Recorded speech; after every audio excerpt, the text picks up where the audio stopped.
Buonasera a tuturor. Bonsoir à tous. Bienvenue à une nouvelle soirée Copernic. Je m'appelle Cyprien Moga, je suis le président de l'association des anciens du programme Copernic de Roumanie. Je suis très heureux d'être avec vous ce soir et partager une nouvelle expérience ensemble. Nous allons apprendre beaucoup d'informations utiles, intéressantes, à la base de modèles prouvés scientifiquement. Je crois que notre invité, son expérience, ses compétences, ses exemples, ses études de cas vont vous convaincre du pouvoir de la process communication et de l'investissement dans sa découverte et votre formation. Imaginez un monde idéal, ou peut-être un monde proche, où chacun de nous pourra vivre, parler et être accepté tel qu'il est. Un monde où toutes les relations ont lieu sans friction. Toutes les relations sont sans hasard. Waouh! J'adorerais de vivre un monde comme ça. C'est pour ça que j'ai commencé à étudier la process communication. C'est pour ça que je la pratique dans ma vie. Alors, si vous voulez qu'on commence, qu'on démarre, installez-vous bien. Soyez attentifs, notez vos questions, gardez-les pour la fin. 2 mots sur Copernic, ma association, Association des anciens de Roumanie. Nous sommes tous des professionnels du management. Nous travaillons dans des multinationales, la plupart françaises. Nous avons été formés à Paris, dans le programme Copernic, un programme qui est jumelé entre École des Mines, École des Ponts et Chaussées, Sciences Po et Collège des ingénieurs. Nous faisons donc des métiers du management, nous sommes très bons dans des organisations, on fait du sport, on aime l'art, la culture, et on aime ajouter du sel et du poivre au métier du manager, et c'est pour ça qu'on fait les soirées Copernic. Les soirées, on propose à nos confrères qui travaillent en organisation, et non seulement des sujets qui sont à la frontière, des sujets passionnants et incitants. Juste pour la petite histoire, nous avons été parmi les premiers en Roumanie à avoir parlé sur la crise financière beaucoup d'années avant que les télévisions parlaient en Roumanie.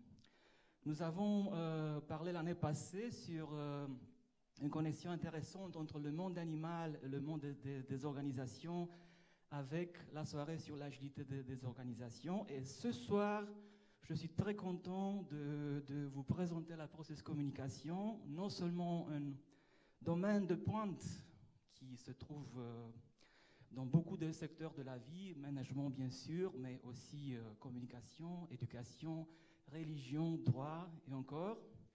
Mais je suis ravi de vous présenter un des meilleurs maîtres de la process communication. C'est à cause de lui en fait qu'on se retrouve ce soir passionné par ce sujet. Il a été l'artisan de l'arrivée de la process communication en Europe.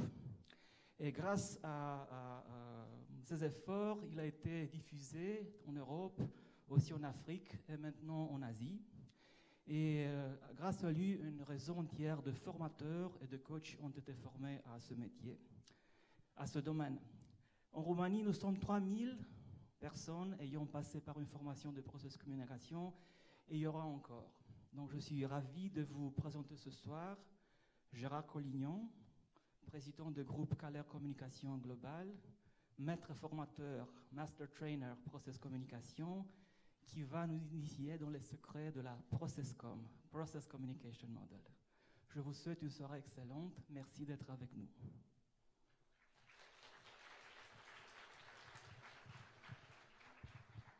C'était très impressionnant, merci Cyprien. Vous n'avez pas trouvé qu'au début, Cyprien était un peu bizarre? Vous n'avez pas trouvé un peu différent? Enfin, c'était pas régulier, il nous a dit des trucs différents dans différents registres. Vous avez noté ça? Tout le monde? Eh bien, Cyprien a pris au début de sa présentation ce que nous allons appeler tout à l'heure l'ascenseur. J'y reviendrai, je ne vais pas définir tout de suite le concept de l'ascenseur, mais on y reviendra parce que c'était une belle démonstration en direct live. Bravo Cyprien. Je voudrais pour commencer, alors un mot d'abord pour dire que ceux qui étaient là un petit peu plus tôt, vous avez pu observer combien j'étais un grand-père comblé, parce qu'avec des petits-enfants qui ont 1 an, un peu plus d'1 an, et qui sont déjà des fous de baby-foot. Alors, je n'arrivais pas à faire disparaître l'image de la famille et des petits-enfants, mais c'était là. Je voudrais pour démarrer vous proposer 6 conférenciers. Et je vais vous présenter chacun de ces conférenciers et je vais déjà vous mettre à contribution parce que je vais vous demander celui parmi les 6 que vous avez envie d'écouter, j'espère qu'il y en aura au moins un parmi les 6, et celui que vous n'avez surtout pas envie d'écouter. Alors si vous voulez bien, je vais vous les présenter très brièvement tous les 6, et puis je vous demanderai qui est-ce qui veut le premier, je vous rappellerai comment il était le premier, le deuxième, etc., etc. On va se faire un petit jeu tous ensemble pour démarrer. Premier conférencier, je dois vous dire que je suis absolument ravi d'être avec vous ce soir. Je suis content de partager mon expérience avec ce modèle, qui est un modèle qui a beaucoup d'importance pour moi dans ma vie professionnelle et personnelle. Et j'étais ravi de l'accueil très chaleureux de toi, Cypriane, quand je suis arrivé ce matin de Paris. Merci. Premier conférencier. Deuxième. Écoutez-moi bien, je vais vous raconter mon expérience avec le modèle. Je suis sûr que vous êtes convaincus, et surtout, beaucoup plus important encore, je suis certain qu'à l'issue de la journée, vous aurez envie de vous approprier ce modèle et de faire plein de trucs avec. Et croyez-moi, ça marche. Deuxième conférencier. Moi, ce que j'adore dans le modèle quand on enseigne, vous vous souvenez, c'était tout à l'heure Cyprien, quand il s'est mis à crier, il a fait « waouh !» etc. On peut faire plein de trucs terribles, et on dit aux gens « voilà, c'est vachement sérieux ce qu'on fait, mais qu'est-ce qu'on s'amuse en faisant ça ?» Troisième conférencier. Quatrième, je vais vous présenter les basiques de la process communication, qui est un modèle qui a été développé par le docteur T.B. Keller à partir des années 70. Et ce modèle est applicable dans toutes sortes de champs, tant dans notre vie professionnelle que dans notre vie personnelle. Cinquième conférencier. Je lisais tout à l'heure la phrase qui est écrite là sur le slide. Parce qu'on n'a encore rien trouvé de mieux que de se parler pour se comprendre. Et je me disais, moi, j'aime pas beaucoup parler, mais j'aime beaucoup comprendre. Et je me dis peut-être qu'un jour, on va inventer quelque chose pour pouvoir se comprendre sans avoir à se parler. Voilà, j'y réfléchis. Et enfin, sixième conférencier, je suis convaincu qu'il est de la plus haute importance d'avoir un outil fiable à qui on puisse faire confiance, qui nous permette de comprendre le fonctionnement de nos interlocuteurs afin de savoir comment, au mieux, nous adapter à lui. Alors, je vous ai présenté les 6 conférenciers. Faisons un petit test. Je vais vous les rappeler un par un. Qui parmi nous préfère être avec le premier conférencier? Je vais parler de ce que j'ai ressenti, combien je me suis senti bien, blablabla. Est-ce que vous pouvez, s'il y en a certains qui l'ont préféré, vous levez les 2 mains, c'est super. Non, c'est pour la photo, mais c'est bien aussi. Alors, qui a préféré le premier conférencier? Est-ce que certains parmi vous ont dit « ouais, c'est chouette, c'est bien, j'aime bien ». Une personne. Et est-ce que certains parmi nous se sont dit « super, merci ». Est-ce que certains ont dit « si c'est comme ça, je ne vais peut-être pas rester jusqu'au bout ». Oui? Non? Bon. Deuxième conférencier, vous vous souvenez, action, faites-le, appliquez-le, vous allez voir, ça marche. 1, 2, 3, 4. Est-ce que certains ont dit, si c'est ça la conférence, ciao Pantin, je me tire et je reste pas? Vous levez la main parce que vous dites, moi je reste pas avec ça, c'est ça? Merci. Troisième conférencier, vous savez, celui qui était vraiment pas sérieux, envie de rigoler, mais qu'est-ce que c'était bien?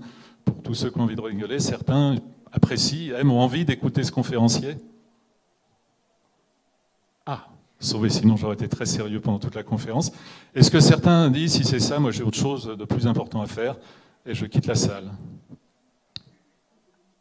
Vous êtes très très très poli, merci. Est-ce que quelqu'un d'autre s'est dit, moi quand il parle comme ça, développé par le docteur T.B. Keller, qui donne de l'information, là ça me convient, je reste? Certains préféraient ce style-là? Oui. Aussi, oui, super. Est-ce que d'autres ont dit, ça va être rasoir barbant, je vais roupiller pendant tout le temps, et vivement qu'on aille dîner? Pas trop, hein, vous êtes très très poli, c'est génial, c'est super. Le cinquième, vous savez, qui était plutôt dans les réflexions profondes, se parler, se comprendre, peut-être qu'un jour on va inventer quelque chose où on pourra se comprendre sans se parler. Certains, oui, génial. D'autres, pas du tout, surtout pas. Et enfin, le dernier, vous savez, la conviction, on y va, je crois que c'est vraiment important. Certains, magnifique. Et d'autres, moyen. Et d'autres, Peut-être pas trop longtemps, un tout petit peu? Pas du tout? Ok. Alors je vous ai présenté, ce que Cypriane, tu nous as montré tout à l'heure, je vous ai présenté les 6 parties, les 6 types de personnalités que nous avons tous en nous, je vais vous les présenter tout à l'heure. Et le but de cet exercice, c'est de montrer que selon le registre dans lequel nous sommes, ce registre va convenir à certains, et ça va bien aller, et on va se comprendre, on va s'apprécier, on va pouvoir communiquer, et d'autres vont dire, au fait, il y a quoi la télé ce soir? Qu'est-ce qu'on mange? Je sais pas quoi, je n'écoute pas du tout, tellement je le trouve rasoir, ou encore mieux, je m'en vais. C'est ça, la process communication. Alors, j'ai cité cette phrase en exergue. Pourquoi? Parce que quand j'ai sorti Comment leur dire, le bouquin qui s'appelait Comment leur dire, en fait, dans Comment leur dire, le dernier chapitre s'appelait Comment leur dire je t'aime. Et moi, le titre que je voulais, c'était Parce qu'on n'a encore rien trouvé de mieux que de se parler pour se comprendre. Et à l'époque, en France, il y a un publicitaire très connu qui avait sorti un titre à rallonge aussi, ne dites pas à ma mère que je suis dans la publicité, elle me croit pianiste dans un B. Et alors moi, l'éditeur m'avait dit non, votre titre il est beaucoup trop long, ça va pas. Et je trouvais que c'était pas juste parce que l'autre, parce qu'il était connu et célèbre, il avait droit à un long titre, et moi je n'avais pas le droit à ça. Donc je vous l'ai remis là parce que c'était vraiment ça. Et c'est ce qui me tient le plus à cœur, et c'est le se parler, et le se est ô combien important pour se comprendre. Parler, c'est très facile, on sait tous le faire. Se parler vraiment et se comprendre, c'est quelque chose. Et là, le modèle peut nous aider si on décide de l'utiliser.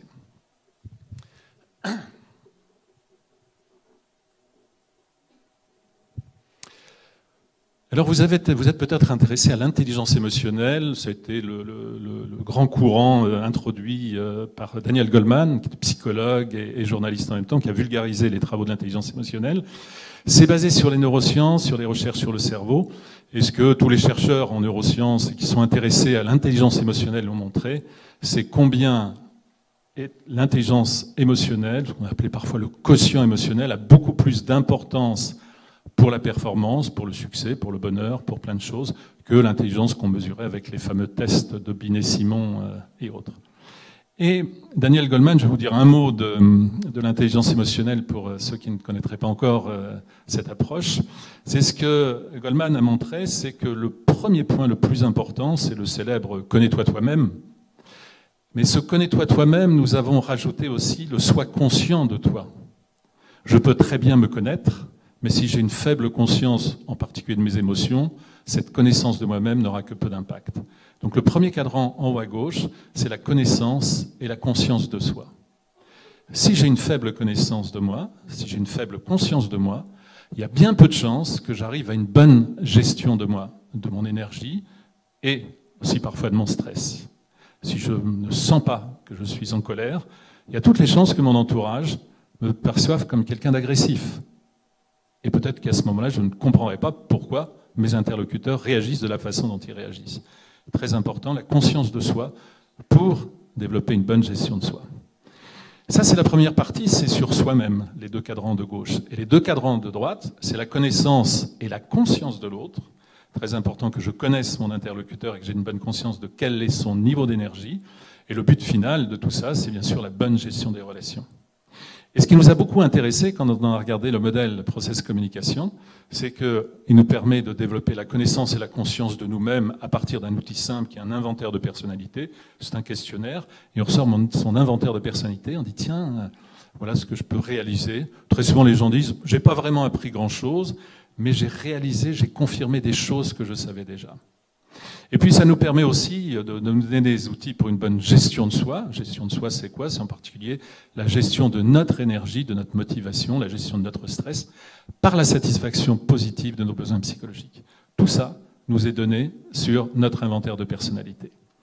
Et puis plus je vais développer la connaissance et la conscience de moi-même à travers ce modèle, et plus je vais accroître mon aptitude, ma capacité à mieux comprendre l'autre, surtout quand son comportement est tellement différent du mien, et tout cela pour avoir une gestion des relations efficace. N'hésitez pas à intervenir, moi j'aime beaucoup que la salle intervienne, donc si à un moment vous n'êtes pas d'accord, vous voyez les choses autrement, c'est pas clair, vous voulez raconter quelque chose, autorisez-vous, vous êtes plus que bienvenus.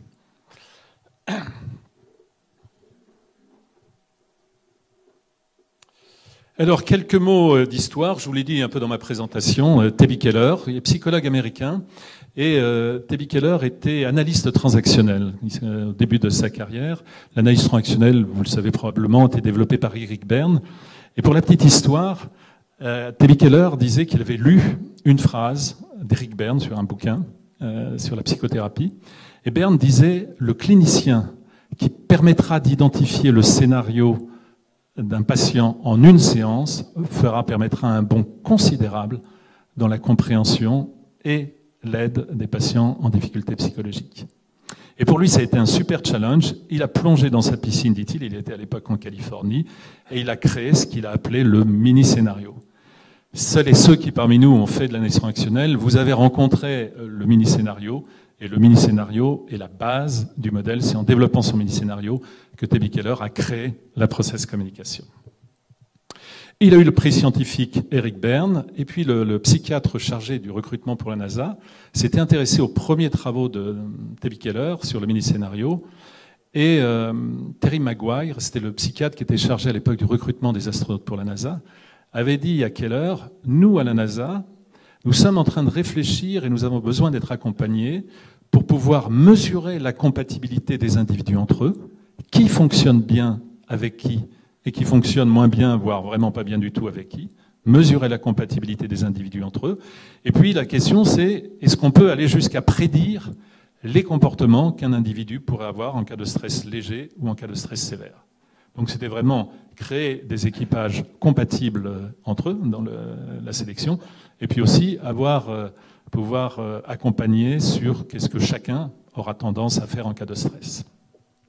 Donc la NASA a financé une grande partie des travaux de Keller pour arriver à ce qu'est maintenant le modèle Process Communication. Environ 1 million de personnes dans le monde entier s'est formé à la Process Communication. Et ce qui est très intéressant pour nous, c'est que c'est un modèle transculturel, c'est-à-dire que aussi bien des Japonais, le modèle existe au Japon, en Océanie, en Amérique, en Europe, que sais-je encore, en Afrique. Là, il y a eu un séminaire qui a été traduit en zoulou. Voilà, vraiment intéressant. Alors, comme c'est une émanation, une branche de l'analyse transactionnelle, il y a un des outils de l'analyse transactionnelle qui est extrêmement utile, c'est l'outil des positions de vie. Est-ce que certains ne sont pas du tout familiers parmi nous avec l'analyse transactionnelle? Tout le monde connaît par cœur, très bien, ou pas? Je vais vous en dire quelques mots parce que je ne suis pas sûr. Alors, un objectif, c'est la qualité de la relation. Et pour savoir ça, nous avons un outil qui est extrêmement intéressant, qui est l'outil des positions de vie. C'est Rick Berne, l'auteur de l'analyse transactionnelle, qui a développé ce concept. C'est quoi la position de vie? C'est la croyance que j'ai en ma propre valeur et en la valeur de l'autre ou des autres. Et il y a 4 combinaisons possibles, 4 grandes positions de vie. Première position en haut de la flèche, c'est j'ai de la valeur. Et en bas, c'est je n'ai pas de valeur. Donc je suis plus. Les Américains disent I'm okay ou I'm not okay. Je suis moins.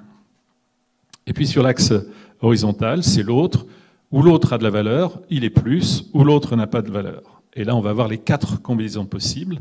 C'est la position plus, la condition pour être réellement en communication, qui est j'ai de la valeur, l'autre a de la valeur. On a beau être différent, on a beau ne pas avoir fait les mêmes études, on a beau, je sais pas quoi, ne pas être de la même couleur, on a beau tout ça, chacun de nous a de la valeur.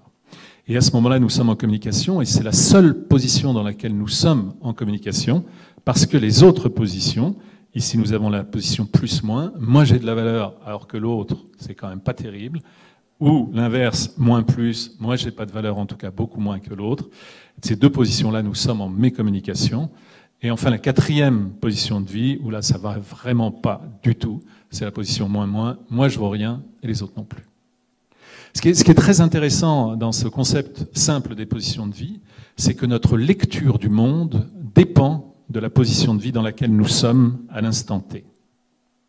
Alors, l'instant T est important parce que tout au long de la journée, on peut changer, on peut passer sur 1, 2, 3, peut-être même les 4 positions de vie. Et cette lecture du monde qui dépend de la position de vie dans laquelle nous sommes est très intéressante parce que, imaginons un stimulus banal. J'arrive dans un pays que je ne connais pas, c'est la première fois que je viens, et puis quelqu'un me regarde en souriant. Et si je décode de la bienveillance dans son sourire, probablement, je vais lui répondre par un sourire, même si on ne parle pas la même langue, il va y avoir quelque chose de sympa qui va passer entre nous. Si je ne sais pas pourquoi il sourit, peut-être que je peux aller même jusqu'à lui poser la question. Pourquoi? Comment? Mais si je suis en position plus-moins, je vais dire, ah dis donc, ah ça commence bien. Qu'est-ce qu'il a l'air niais, ce mec, avec ce sourire, vraiment là. Et si je suis en position moins plus, peut-être que je pourrais me dire, qu'est-ce que j'ai qui cloche? Pourquoi est-ce qu'il se moque de moi? Et si j'étais en position moins, je pourrais aller jusqu'à me dire, pour sourire un mec comme moi, il faut vraiment être nul aussi. C'est le même stimulus, le sens que je lui accorde dépend de la position de vie dans laquelle je suis à l'instant T. Okay. Alors, il y a toutes sortes de situations, toutes sortes de problèmes. Et c'est un outil simple et vraiment très pragmatique. Dans quelle position de vie je suis, par exemple, vis-à-vis de ce collaborateur qui n'a pas fait ce que je lui avais demandé de faire, par rapport à mon gamin qui rentre tard et ça fait un moment que je m'inquiète et qui n'a pas prévenu ce sale môme, par rapport à que sais-je encore, toutes sortes de situations, dans quelle position de vie et comment je vais essayer de comprendre et d'agir avec ce concept.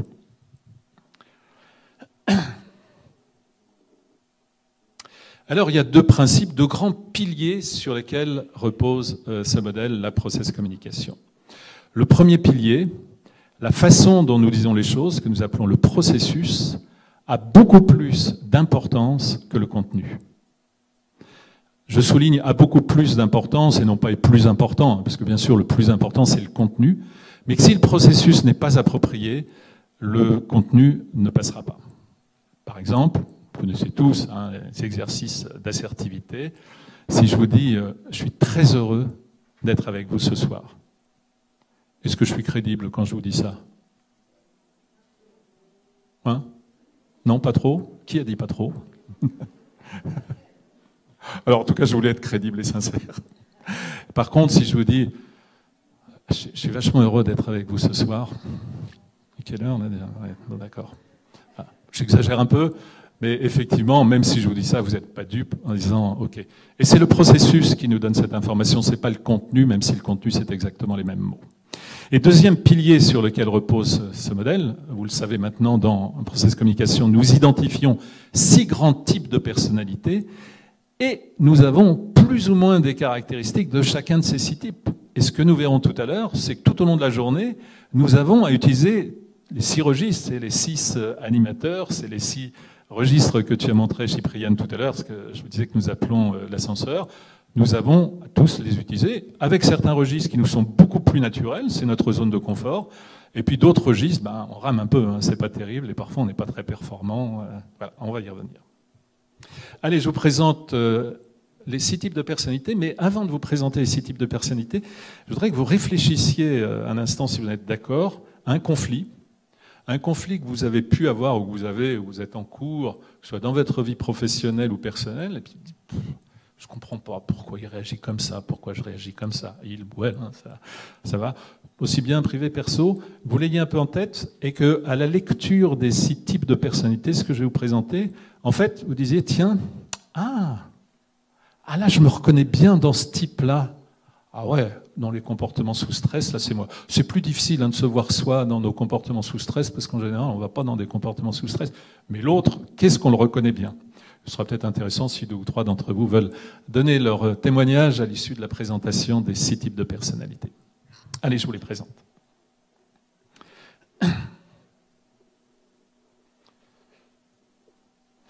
Premier type de personnalité, le type travailleman, c'était le mot que nous avons forgé en français pour traduire ce qui était à l'époque en américain le workaholic. Maintenant on dit thinker.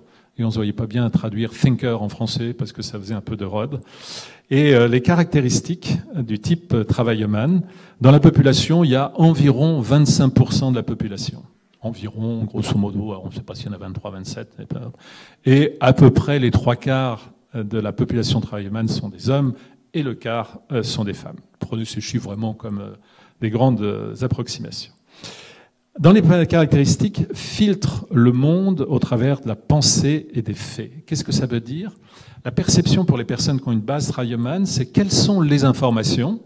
Tout de suite, je fais appel à votre ressource travailleman en vous donnant de l'information Ceux qui, pour nous, ont un type de personnalité travaillomane, c'est beaucoup plus facile à engendrer, comprendre, pas engendrer, mais comprendre, réintégrer plutôt les informations. Ceux qui auraient un étage travaillomane un peu élevé, peut-être au bout d'un moment, diraient « Waouh, ça devient chaud, il nous file beaucoup d'informations, le type là, et j'aimerais bien qu'on change un peu de style. » Là, c'est typique, les informations que je vous donne, c'est pour notre côté travaillomane. Point fort de ces personnes, logique. La logique est le leitmotiv des personnes de type travaillomane. Est-ce que c'est logique ou pas logique? Deuxième point fort, responsable.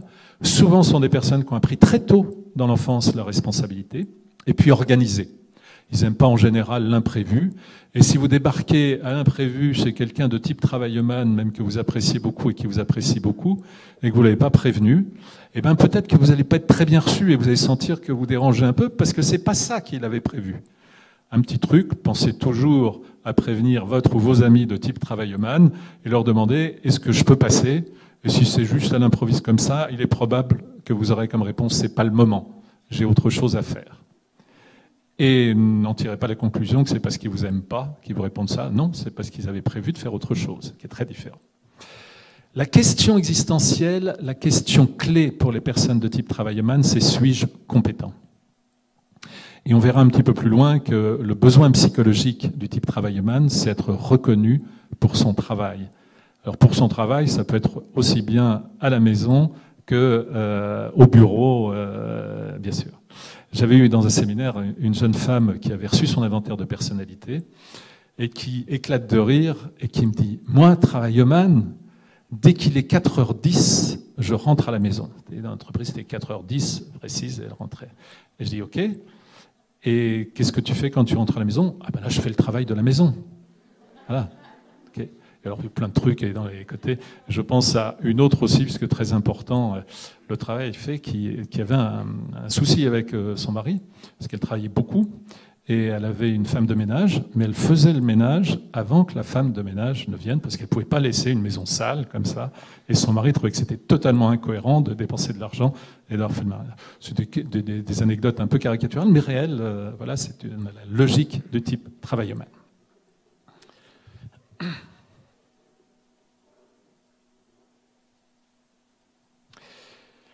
Alors, ce qui nous intéresse beaucoup, c'est les comportements sous stress. Parce que quand nous sommes sous stress, on est généralement moins bien. Il peut y avoir des compétences sur l'ambiance en général, parfois sur la performance, parfois même sur la santé. Et le premier signal d'avertissement du type travaillomane, c'est pinaille, surdétail, se sent contraint à être parfait. Et à quoi vous allez reconnaître maintenant, mais vous ne lui direz pas, votre meilleur ami de base travaillomane, c'est quand il va vous dire « je vais te raconter un truc ». Enfin, quand je dis un truc, c'est pas très précis, je vais te raconter quand même une anecdote de ce qui s'est passé à 17h43 au bureau. 43-45, j'ai pas fait attention, en tout cas, je suis certain qu'il n'était pas 17h. Crois-moi, c'est ça. Alors, mon chef, tu te souviens, je t'en ai parlé déjà, c'est Gaspard Lazare. Gaspard Lazare, c'est mon chef, tu te souviens, depuis 18 mois. Oui, d'accord, mais accouche, qu'est-ce que tu racontes ? Et un signe de premier degré de stress, c'est le besoin de donner tous les détails, de surdétailler, surinformer. Là, c'est sympa parce que c'est le copain, comme on l'aime bien, on boit un verre, un petit verre de blanc, on dit « Tu sais que tu es un peu saoulant, j'ai pas besoin de tous ces détails, tu peux aller droit au but, ça sera bien. » Là où les choses risquent de se corser un peu, c'est que, par exemple, en situation managériale, c'est quelqu'un qui a du mal à déléguer. Pourquoi ? Parce que la croyance à ce moment-là, c'est « Je ne vais pas perdre mon temps à expliquer à l'autre ce qu'il a à faire, puisque ça sera mieux fait et plus vite fait si je le fais moi-même. » Et c'est aussi une des explications pour quelle raison il travaille énormément, beaucoup, parce qu'il faut que je fasse tout. Et si il passe au deuxième degré de stress, nous appelons ça un mécanisme d'échec. C'est-à-dire si nous sommes au deuxième degré de stress, tous, nous nous mettons en situation d'échec. Alors, il n'y a rien de très grave à ça. L'important, c'est d'en prendre conscience et de dire « Ah, waouh, je suis au deuxième degré de stress ». C'est vraiment un bon moment pour commencer sérieusement à m'occuper de moi, sinon je me mets en situation d'échec professionnel ou personnel.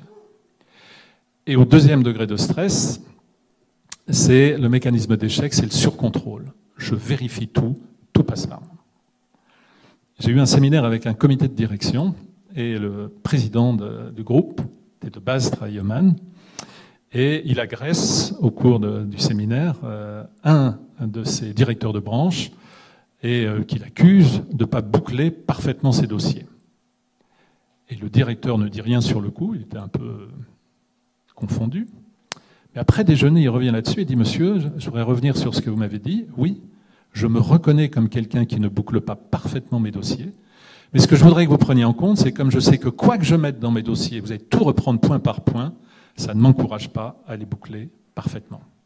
Quid de la poule et de l'œuf, etc. En tout cas, un signe, c'est je surcontrôle, et ce qui fait que je me surmène, ce qui fait que je commence à avoir des problèmes à la maison parce que ma femme, mon mari ne me voient pas, mes enfants ne me voient pas, et quand j'arrive, en général, je suis un peu sur les nerfs. Okay. Avez-vous des questions sur le type travaillomane ? Est-ce que certains parmi nous disent « Ah, je me reconnais plutôt bien dans ce type de personnalité ».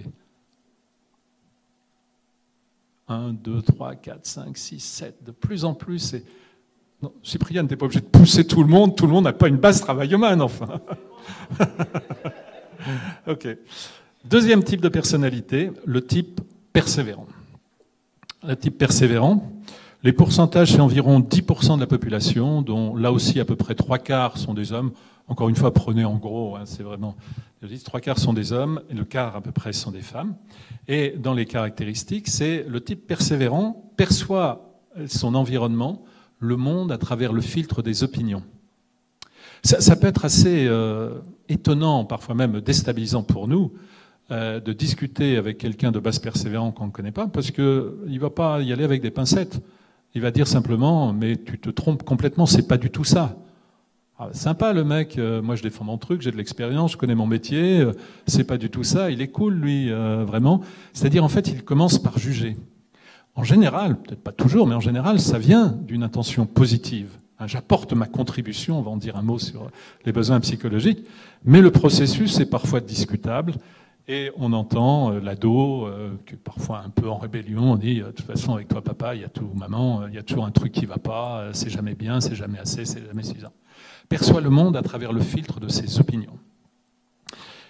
Les points forts des personnes de base persévérant, consciencieux, quelqu'un de base persévérant qui nous dit « comptez sur moi, je m'en charge ». Pour être tranquille, c'est quelqu'un qui est généralement une femme ou un homme de parole. Il est observateur, et parfois ça peut être gênant parce que certaines personnes de type persévérant vont nous regarder droit dans les yeux, avec un regard insistant, et ça peut être un moment, il va dire, mais qu'est-ce qu'il veut ce type? Qu'est-ce qu'il me cherche? Qu'est-ce qu'il a?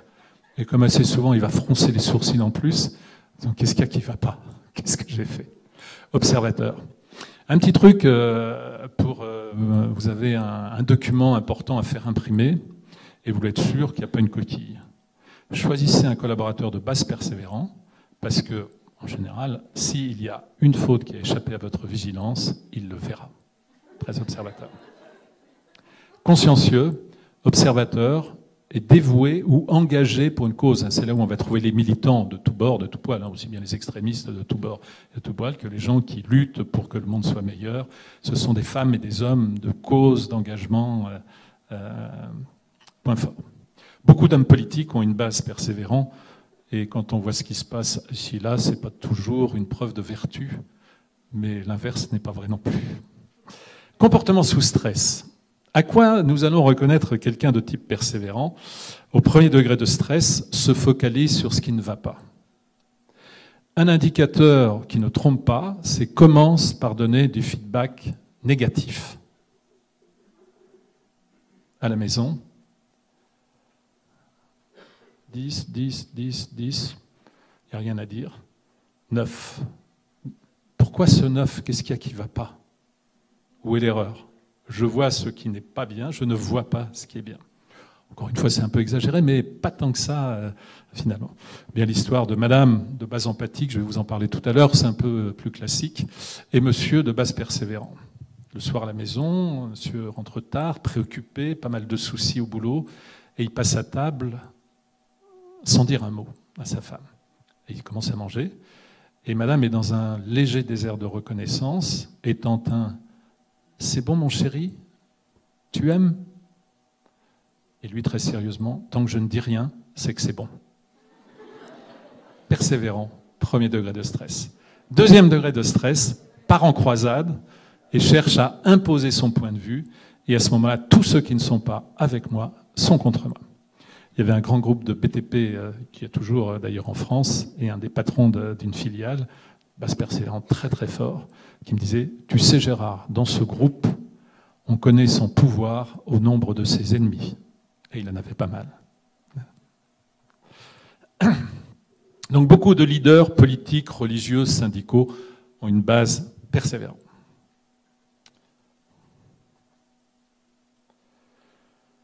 Troisième type de personnalité, la dame dont je vous parlais à l'instant, l'épouse, environ 30% de la population, dont là on va trouver les 3/4 sont des femmes, à peu près le quart sont des hommes. Et les personnes de type empathique perçoivent le monde à travers le filtre de leurs émotions. Commencent par ressentir des émotions par rapport aux personnes, aux situations et aux choses.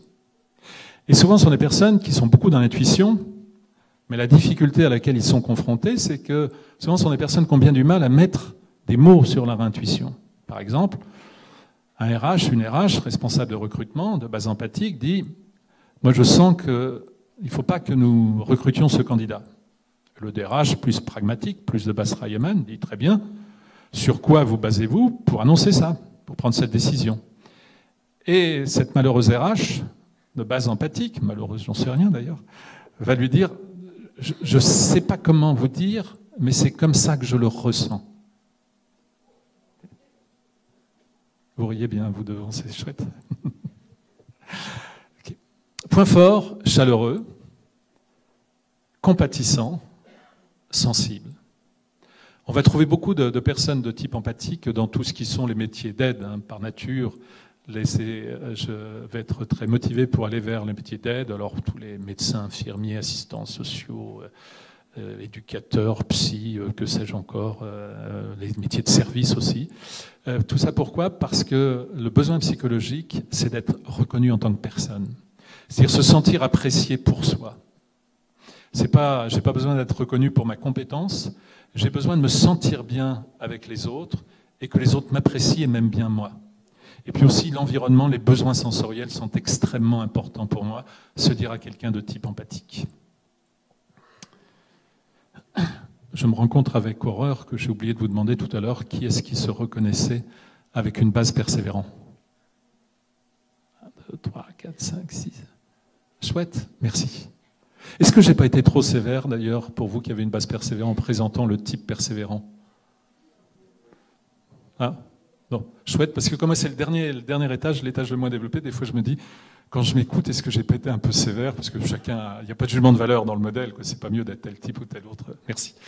Donc je reviens à l'empathique, comportement sous stress, premier degré de stress, tendance à se suradapter. Qu'est-ce que ça veut dire se suradapter ? Eh bien, je vais me suradapter en faisant ce que j'attends que l'autre fasse. Je vais faire ce que je crois que l'autre attend que je fasse. Bon, peut-être qu'il n'attend pas du tout ça. Et quel est le mot qui m'est le plus difficile à dire à ce moment-là au premier degré de stress ? Non. Pourquoi c'est dur ? Parce que si je vous dis non, vous n'allez plus m'aimer. Et c'est ça mon besoin de base. Ma question existentielle, c'est suis-je aimable ? Et si vous ne m'aimez pas, terrible. Et dans le coaching, l'accompagnement des personnes de type empathique, c'est besoin d'apprendre qu'avoir toutes les personnes qui l'aiment, et pas seulement la personne qui ne l'aime pas. Et pour les personnes de type empathique, il y a quelqu'un qui m'aime, qui ne m'aime pas, donc je ne suis pas aimable. Et je vais méconnaître tous les autres qui m'aiment bien ou qui m'aiment tout simplement. Question existentielle, suis-je aimable ? Donc premier degré de stress, se suradapte, a du mal à dire non. Et deuxième degré de stress, sous stress, deuxième degré, fait des erreurs involontaires et stupides. Oh mon Dieu, j'ai encore fait ça, j'ai cassé ça, j'ai oublié, etc. Et on me crie dessus, et c'est toujours sur moi que ça tombe. Et c'est Calimero, j'ai vraiment pas de chance. Et vous savez quoi ? Moi, je vais vous dire, je fais tout ce que je peux pour tout le monde, pour que ça se passe bien avec tout le monde. Et c'est toujours sur moi que ça retombe. Vous connaissez des situations comme ça ? Ouais. Qui parmi nous se reconnaît avec plutôt un type de personnalité empathique ? Ouais. Super. Pour le moment, on a tous les types. Hein. C'est un sans faute. Bravo pour le recrutement, Cypriane. Tu vas pas dire réservé aux travaillomanes ou réservé aux empathiques. Non, s'il y en a pour tout le monde, c'est génial.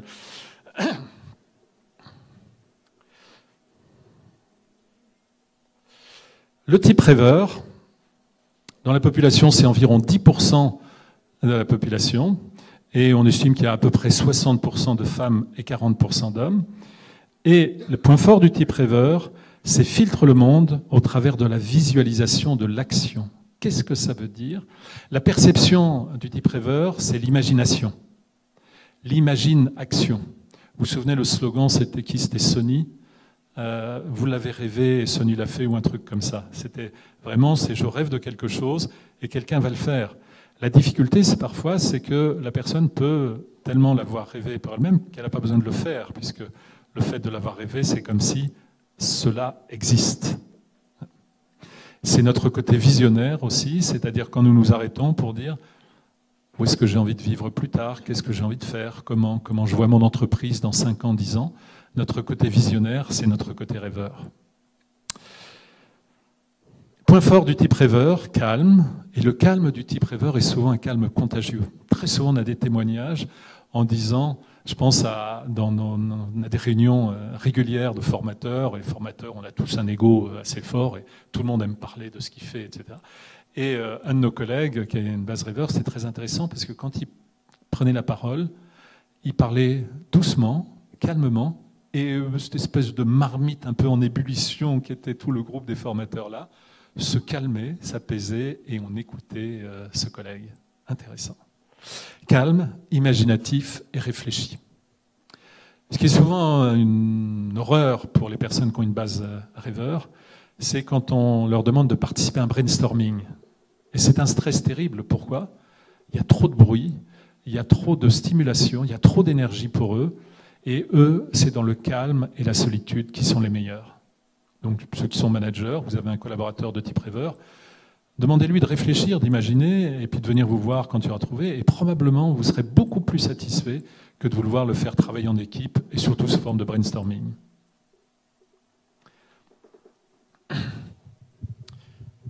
Question existentielle, suis-je voulu? Alors, suis-je voulu est souvent la question existentielle la plus difficile à comprendre. Suis-je compétent? On comprend.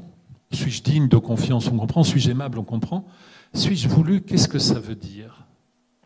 Et un de nos collègues de base rêveur nous disait, c'est très simple.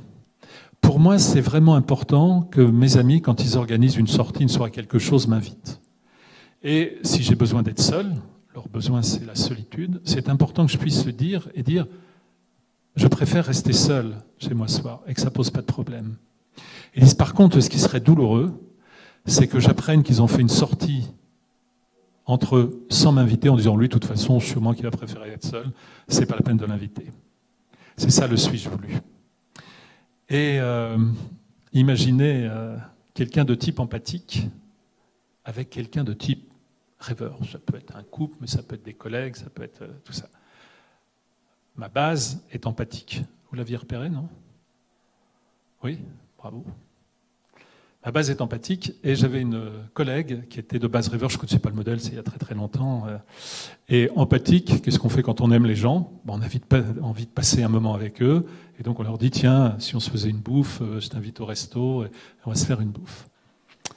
Et moi je me disais, moi j'aime beaucoup Jacqueline, mais pas elle, puisque jamais elle va me proposer qu'on déjeune ensemble, jamais... Là, ça fait 10 ans que je ne l'ai pas vue, jamais elle a téléphoné. Je sais que si je n'appelle pas Jacqueline, plus jamais je la verrai. Et ça a été pour moi un peu révolutionnaire de comprendre le modèle en disant arrêtons d'attendre de l'autre ce que l'autre ne donnera pas. Et quelqu'un qui a une base rêveur n'a pas ce besoin qu'a quelqu'un de base empathique d'aller vers l'autre, d'être engagé dans la relation, d'aller vers. Quelqu'un de base rêveur, il est bien comme ça. Et Jacqueline était contente que je l'invite à déjeuner. Et quand je voudrais revoir Jacqueline, je sais que ça sera à moi à reprendre l'initiative. Suis-je voulu? Que fait les personnes de type rêveur en cas de stress? Premier degré de stress, se coupe des autres, se retire dans la passivité. Un des signes qu'on verra, c'est commence plusieurs choses et ne les termine pas, avec l'impression c'est j'ai pas eu assez de temps, j'étais perdu et je commence et je ne termine pas. Un de mes amis me disait son fils, qui a une base rêveur, était en vacances chez eux et travaillait tous les matins, tous les jours complètes sur une thèse qu'il devait faire et donner les résultats. Il disait, je le voyais bosser pendant des heures, super. Il dit, ça va, il aura bien bossé, aucun autre signe. Il a découvert à la fin des vacances que son fils de type rêveur n'avait absolument rien fait. Et il avait passé des heures devant son ordinateur. Il n'était pas sur Facebook, pas sur tout ça. Il était vraiment sous stress. Il ne faisait rien. Il faisait semblant de travailler pour avoir la paix. Deuxième degré de stress, attend passivement, devient transparent et on passe complètement à côté de lui ou d'elle et on ne le voit plus. Alors on va trouver des rêveurs chez les artisans, par exemple, qui ont, vous savez, un côté un peu ours mal léché. Souvent, ce sont des gens qui aiment beaucoup le travail manuel et qui aiment plus que tout qu'on leur foute la paix. Alors nous, les empathiques, on est toujours convivial, vous voulez un petit café, un truc, parler un peu, vous êtes mariés, vous avez des enfants, des trucs comme ça. Et très vite, on se rend compte qu'on l'indispose et qu'il a juste envie de faire son boulot et de bien le faire et qu'on lui foute la paix. Et encore une fois, il y a la différence entre les besoins empathiques et rêveurs. Beaucoup des écrivains aussi, Modiano en France, super base rêveur extraordinaire. Si vous voyez Modiano à la télé, c'est un régal de premier degré de stress. Il déteste ça. Parce que Modiano à la télé, qu'est-ce que ça donne ?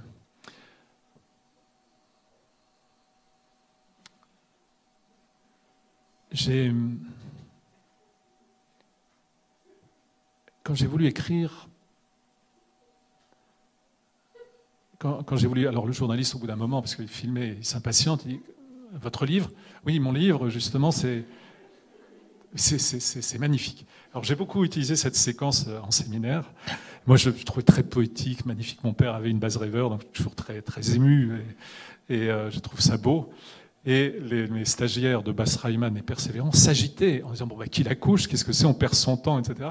Et on n'avait pas du tout le même sens de la poésie. Moi, je trouvais ça très beau. Et eux, ils disaient mais le type, il ne sait pas quoi dire, il ne sait pas quoi faire, il nous emmerde, quelle perte de temps, passons au sujet suivant. Nous n'avons pas les mêmes besoins, et c'est bien.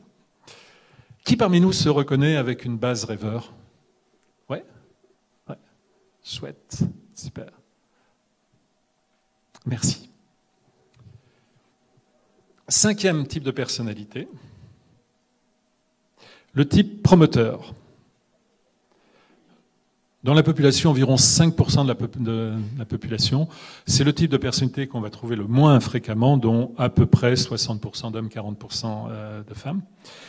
Et les personnes de type promoteur perçoivent le monde à travers le filtre de l'action, c'est-à-dire qu'ils commencent par agir et ensuite, on disant on verra bien.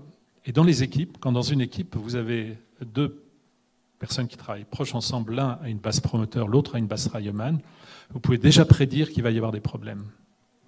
Il y en a un qui va traiter son collègue de fou furieux et l'autre qui va le traiter de bourrin. Et je l'ai vu réellement, c'est des mots qui sont employés. Pourquoi ? Parce qu'il y en a un qui dit on y va, on fait, et puis on va rectifier en fonction de sa marche. Et l'autre va dire non, on commence par réfléchir, on élabore le plan d'action, et quand le plan d'action est prêt, on s'y met. Il y en a un qui a besoin de penser avant d'agir, Reimann, il n'y a pas de mal à ça. Promoteur, besoin d'agir et d'adapter en fonction du résultat de l'action. Point fort, adaptable, accepte, très facile, complètement adaptable. C'est la caricature du commercial, vous savez, dont on dit on lui ferme la porte, il rentre par la fenêtre, plein de ressources, toujours quelque chose à proposer, et charmeur, va utiliser son charme, même quand il n'y a pas d'enjeu de séduction.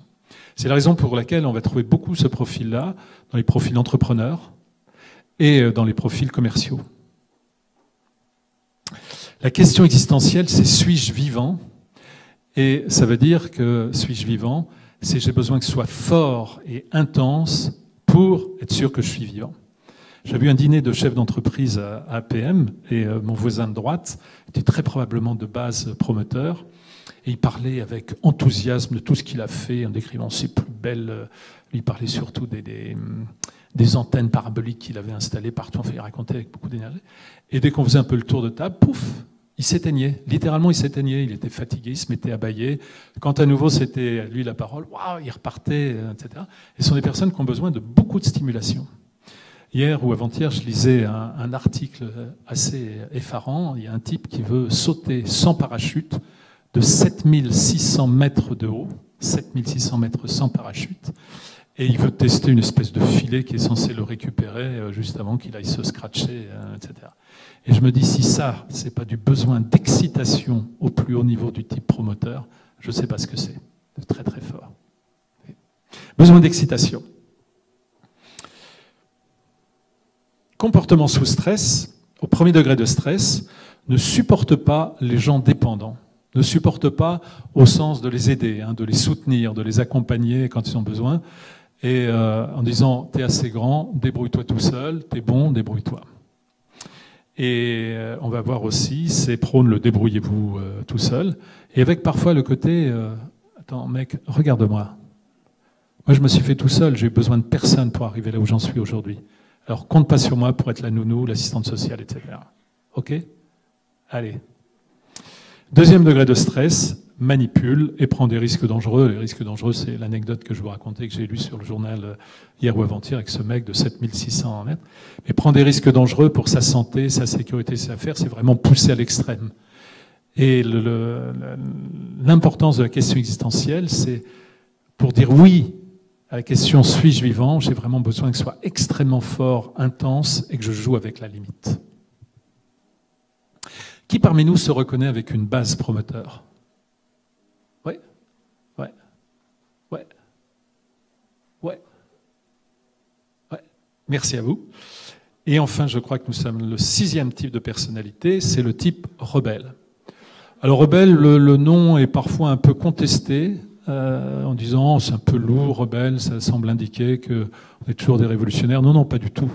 Pas du tout. Et je vais vous décrire les caractéristiques du type rebelle. En population générale, il y a environ 20% de la population qui a une base rebelle, donc 3e type de personnalité en fréquence, et environ 60% de la population rebelle sont des femmes, ce qui ne nous étonnera pas, messieurs, et 40% sont des hommes. Dans les caractéristiques, commence par réagir à ce qu'il ou elle ressent. J'aime ou j'aime pas. J'ai envie ou j'ai pas envie. Ça me plaît ou ça me plaît pas. C'est super ou c'est nul. C'est assez direct, c'est plutôt blanc ou noir, il n'y a pas trop dans la nuance. Dans les points forts des personnes de type rebelle, créatif, la créativité est un des points forts, spontané et ludique. La spontanéité peut jouer des fois des mauvais tours parce que la spontanéité, c'est, après il va dire « Oh merde, là j'ai peut-être été un peu loin, j'aurais pas dû réagir comme ça ». Et ludique, c'est ce qui compte. C'était le Carpe Diem. Vous vous souvenez d'un film un peu ancien qui a fait un tabac sur plein de générations, le fameux Carpe Diem du Cercle des poètes disparus. C'est vraiment, vis le moment, profite du moment et amuse-toi, car le but de la vie, c'est s'amuser. Question existentielle, c'est suis-je acceptable ? Et quand la question existentielle est prégnante, je vais devenir provoquant. Et je peux devenir vraiment pénible pour les autres. C'est est-ce que tu m'acceptes tel que je suis ? À quoi nous verrons stress chez les personnes de type rebelle. Premier degré de stress, soupir. C'est pénible. Ça fait combien de temps, là, le truc ? Ça n'en finit pas, son machin. C'est pénible. Puis c'est vraiment pas rigolo. Et puis c'est un peu comme si la personne souffrait d'une chute brutale de quotient intellectuel. Je ne vais pas parler d'émotionnel. 50 points. Quoi ? Je comprends rien à ce que tu racontes. Je comprends rien. Et au deuxième degré de stress, va se mettre à blâmer et rejette la responsabilité sur les autres. Quoi, j'ai pas fait le rapport que tu m'as demandé, mais forcément, t'as vu comment tu me l'as demandé, j'ai rien compris à ce que tu m'as demandé. Et puis, de toute façon, on vient sans arrêt me déranger, alors comment veux-tu que je le fasse, ton rapport ? Et vous notez, ce ton rapport, c'est pas le mien, c'est toi et ton rapport. Et une caractéristique, ce que nous appelons aussi, va exporter sa colère. Et très souvent, j'avais commencé ma carrière comme éducateur, et il y avait beaucoup de jeunes en difficulté qui avaient une base rebelle, échec scolaire, très, très difficile pour les enfants de base rebelle ou la scolarité, ou pour les enfants de base promoteur, la scolarité, qui est généralement plutôt faite pour, et donc par, et donc pour des types travaillomanes ou persévérants. Et le côté, du coup, j'en ai perdu mon anecdote là-dessus. Quand j'étais éducateur, donc avec des enfants en âge scolaire encore, mais qui étaient en grande difficulté, et très souvent ils étaient pénibles, Et le jeune, quand vraiment je me fâchais, je me mettais en colère, il éclatait de rire, était content, il avait réussi à passer la patate chaude de la colère. C'est le type rebelle. Okay. Qui parmi nous se reconnaît avec un type rebelle? Ouais, oui, un petit peu. Alors, qui parmi nous s'est reconnu avec un peu des 6 types de personnalités, plus ou moins? Et normalement, c'est tout le monde, hein, je pense. Hein? Est-ce que déjà vous avez commencé à repérer en disant « Ouais, j'ai un petit peu de caractéristiques de ça, mais sûrement pas beaucoup, ça doit être assez loin. » Ça, oui, j'ai vraiment beaucoup de caractéristiques parce que je me reconnais bien dans ce type de personnalité. Est-ce que vous avez expérimenté ça? Alors, comment est-ce que nous représentons la structure de personnalité d'un individu?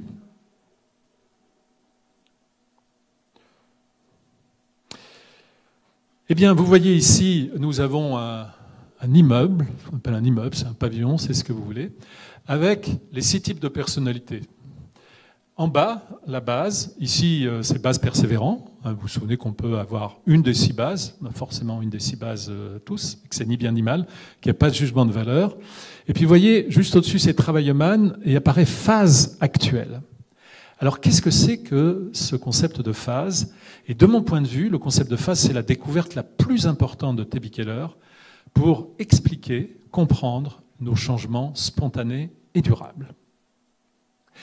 Et je vais vous proposer de vous arrêter un quart d'instant pour réfléchir sur votre comportement, un proche ou un ami. Vous savez, ces amis que parfois on perd de vue pendant 5 ans, 10 ans, 15 ans, 20 ans, et si on les retrouve, on a 2 grandes expériences possibles. Bien lui dire, t'as pas changé, t'es toujours le même, j'ai l'impression que c'était hier qu'on s'est vu. Bien inversement, se dire, waouh, je sais pas s'il a pris un coup de vieux celui-là, mais vraiment je le reconnais pas. Et dans le deuxième cas, il y a bien sûr l'âge, mais il y a aussi s'il y a eu un changement de phase, il y a un changement de motivation et donc un changement de comportement. Alors qu'est-ce que c'est que ce concept de phase? Ce concept de phase, c'est l'état dans lequel nous allons être entre 2 ans et toute notre vie. Alors, certains parmi nous vont changer de phase 1 fois, 2 fois, 3 fois, 4 fois. Et s'ils réfléchissent à leur choix de vie, ils vont dire « j'ai vraiment un peu des tranches de vie très différentes ». Et ceux qui parmi nous n'ont pas changé de phase vont dire « j'ai l'impression que je fais toujours les mêmes choix, les mêmes façons de choisir, de décider que j'étais il y a 20 ans, maintenant, etc. Je n'ai pas changé ». C'est ni bien ni mal.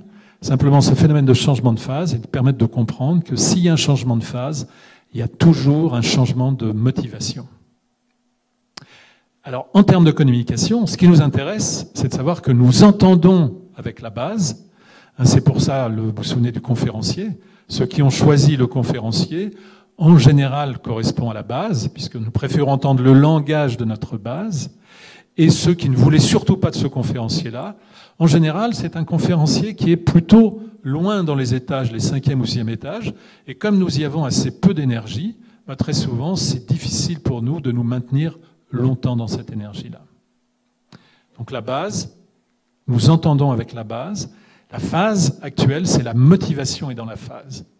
Si je connais la base de mes interlocuteurs, que ce soit des collaborateurs, que ce soit un conjoint, que ce soit des enfants, que ce soit, etc., je sais quel est le langage qu'il va recevoir 5 sur 5. Et si en plus je connais sa phase, je sais quel est le besoin psychologique qui est à l'origine de sa motivation. Et ceci est exactement de la même façon pour moi. J'avais eu un problème une fois, je me disais, j'ai vraiment un problème. J'avais un déjeuner, donc vous savez, ma base empathique, et moi, le 4e étage, c'est travailleman. C'est déjà un peu loin. Et j'avais un problème parce que je déjeune avec un partenaire potentiel, très travailleman, donne beaucoup d'informations. Je suis très motivé parce que ça peut être un excellent partenaire. Et donc, je l'écoute. Il parle tout le temps, donc je l'écoute sans aucune difficulté.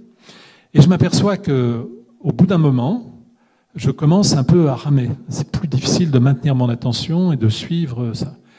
Et puis, 3e phase, je me rends compte que j'imprime plus. Je comprends plus ce qu'il dit. Il me parle ma langue maternelle, mais c'est pas la langue de ma base, c'est la langue de sa base à lui, et je n'imprime plus. Et je suis sorti un peu penaud de ce déjeuner en disant, il faut vraiment que j'aille voir un psy parce que j'ai un problème. Et en fait, j'ai compris avec PCM, c'est que comme j'ai pas énormément d'énergie, mon étage travailleman, Dès que nous n'avons plus d'énergie, nous ne pouvons plus rester dans cette partie-là et nous allons revenir ou dans notre phase ou dans notre base. Et ça permet vraiment de comprendre de quoi il y a besoin et dit, bon, tout de suite, nous avons tous besoin d'un attraitage travailleman. Et une des raisons pour laquelle je vous sollicite beaucoup, et je vous demande qui parmi vous se reconnaît plutôt dans, etc., et tout à l'heure, qui veut témoigner, pourquoi ? Parce que comme l'étage travailleman n'est pas ma phase actuelle, donc je prends mon ascenseur pour y monter, mais au bout d'un moment, je reviens à ma phase actuelle, qui moi est la phase rebelle, et que j'ai besoin d'avoir des interactions ludiques. Et s'il y en a un qui sort une belle blague, mon Dieu, quel cadeau du ciel, merci. Vous voyez comment ça marche, le système ? Alors ici, donc, nous avons quelqu'un qui a une base persévérante, une phase actuelle travailleman.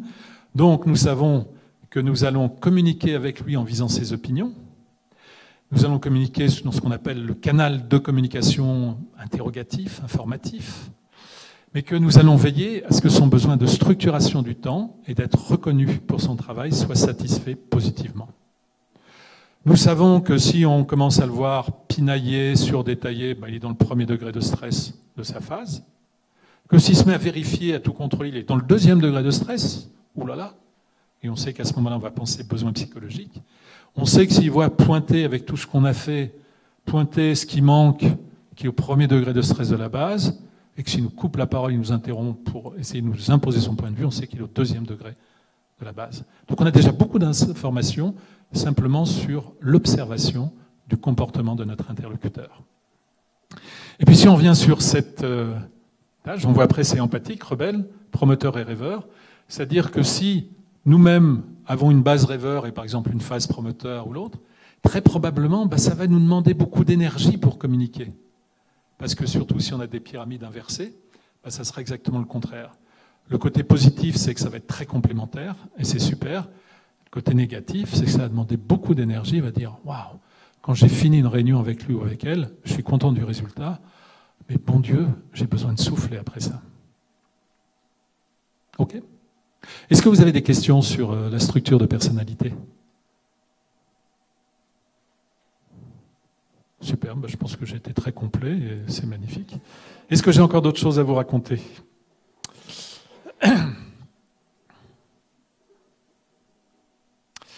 Alors, un rappel très important sur les besoins psychologiques, c'est la composante clé du modèle, les besoins psychologiques. Cyprien, est-ce que j'ai encore un peu de temps ou pas ? Parce que moi, quand je suis parti, je peux être jusqu'à... Hein ? Je continue. Tu es trop bon avec moi. Merci, Cyprien. Je ne vous ferai pas l'injure de vous rappeler qu'il y a quelques années, nous étions tous, qui une petite fille, absolument adorable, ou un petit garçon, probablement tout aussi adorable. Et vous vous souvenez, quand papa ou maman rentrait à la maison, voulait, nous, on avait envie de raconter ce qu'on avait fait à l'école, qu'on avait envie de jouer avec, puis tous, on a eu sûrement des papas ou des mamans pas peu disponibles, et qui nous disaient « Retourne dans ta chambre, tu reviendras quand le dîner sera prêt, tu reviendras quand j'aurai fini mon travail, tu reviendras quand j'aurai fini de lire mon journal, que sais-je encore ?» Et tous, probablement, n'avaient vécu que si on voulait vraiment que papa ou maman nous donne de l'attention, on savait comment s'y prendre. On faisait une colère, on faisait une bêtise, et c'était un moyen très efficace pour obliger papa ou maman à nous donner de l'attention. Petit problème, c'est que c'était plutôt de l'attention négative en général, qui se manifestait sous forme d'une réprimande, peut-être même d'une fessée, va dans ta chambre, tu reviendras comme ça, etc., etc. Donc depuis tout petit, nous avons besoin de cette dose d'attention. Et ce que Keller a montré à travers ses travaux, c'est que si nous n'avons pas l'attention positive dont nous avons besoin, nous allons nous arranger pour l'obtenir, mais de façon négative. Et tout à l'heure, je vous ai parlé pour chaque type de personnalité des réactions sous stress. Ces réactions sous stress sont les comportements visant la satisfaction négative de nos besoins psychologiques. Et ce n'est pas parce qu'on est maso, c'est simplement parce qu'on n'a pas reçu l'attention positive dont nous avions besoin. Ce qui veut dire que maintenant que je comprends les réactions sous stress de mon interlocuteur, je sais à quel besoin psychologique ça correspond.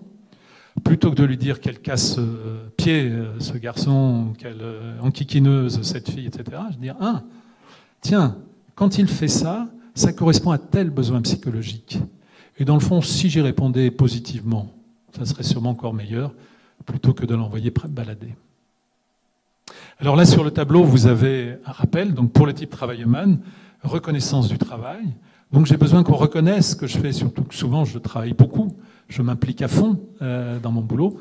Et puis la structuration du temps, quand on dit, est-ce que tiens, une question pour vous. Vous vous souvenez tout à l'heure, je dis environ à la louche, il y a à peu près 25%, 20% en gros.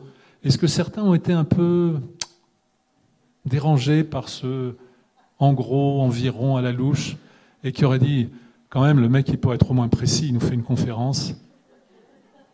Eh bien, tous ceux qui parmi nous ont beaucoup d'énergie de travail, je m'entends quand je le dis, parce que moi je le disais, 4e étage, c'est environ en gros, puis d'abord on n'a pas fait d'études vraiment précises dans la population roumaine, on pourrait trouver tel pourcentage. Mais ceux qui ont une base travail humaine n'aiment pas qu'on dise, tiens, vous pouvez me faire une estimation à la louche de combien de temps ça va vous prendre de faire ça? À la louche? Mais moi je fais des choses précises, monsieur, je ne suis pas à la louche. Et d'autres vont dire, en gros, c'est combien? Voilà, non, jamais, demandez pas ça. Soyons précis. Pour les personnes de type persévérant, besoin d'être reconnu pour le travail. Et je vais vous filer un truc. Parce que vous pouvez avoir deux types de collaborateurs, travailleux-man et persévérant, et vous voyez que c'est le même besoin, reconnaissance pour le travail. Vous avez deux collaborateurs, brillantissimes, super boulot, et vous avez besoin d'en récupérer un des deux parce que vous avez une autre mission. Et vous dites à votre collaborateur de type travailleux-man, tiens, laisse tomber, arrête, c'est machin qui va finir ce que tu es en train de faire, moi j'ai besoin de ça pour autre chose. Vous êtes sûr et certain que vous allez l'inviter au stress. Sûr. Pourquoi? Parce que la satisfaction du besoin d'être reconnu pour le travail, pour le type travailleux-man, c'est dans l'atteinte de l'objectif. C'est là, j'ai atteint, j'ai fini. Alors que pour le type persévérant, vous lui dites, j'ai besoin de toi pour quelque chose, super. Je suis utile, j'apporte ma contribution. Non seulement il n'y aura aucune frustration de ne pas avoir terminé ce sur quoi j'étais en train de faire, mais en plus il y a la satisfaction de dire quelqu'un a besoin de moi, je suis utile, j'apporte ma contribution. Donc besoin d'être reconnu pour le travail, reconnaissance aussi des opinions. Et le cadeau que nous puissions faire à quelqu'un de type travailleux-man, c'est lui dire, sincèrement, les besoins psychologiques, ça marche que si on est sincère. Si on n'est pas sincère, il vaut mieux aller faire autre chose. Mais sincèrement, je voudrais avoir ton avis sur... J'ai une décision importante à prendre, je voudrais avoir ton avis. Waouh! Me demander mon avis quand j'ai une base ou une phase persévérante, waouh! C'est de l'or en barre. OK?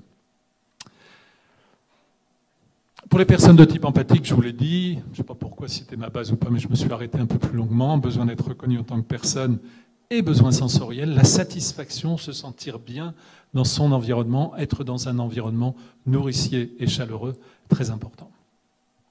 Il y avait une femme manager, quand on a parlé des besoins, elle a pratiquement crié « Eureka » avec une basse Rayeman. Elle dit « Je n'ai pas compris ce qui s'était passé.